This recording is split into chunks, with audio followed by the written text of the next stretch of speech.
Männer auf Schweizerdeutsch? Nein, das haben wir aus dem Hochdeutschen. Das heisst bei uns Männer. Ist das so? Ich erzähle euch unnötiges Mundartwissen, mit dem ihr nachher flexen könnt. Los geht's! Bei den 20- bis 40-Jährigen sind die beiden Mehrzahlformen recht gleichmäßig verteilt.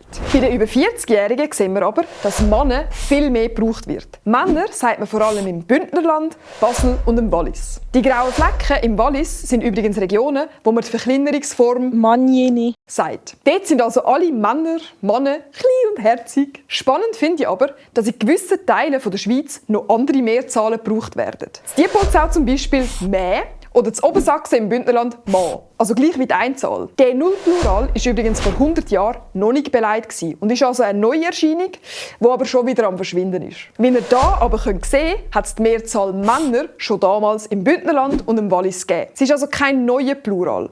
Auch wenn die starke Verbreitung heutzutage wahrscheinlich schon im Einfluss vom Hochdeutschen geschuldet ist. Sagst du Männer oder Männer oder etwas anderes? Schreib es mir in die Kommentare und mach das Plus weg, wenn dir meine Mundart-Videos gefallen.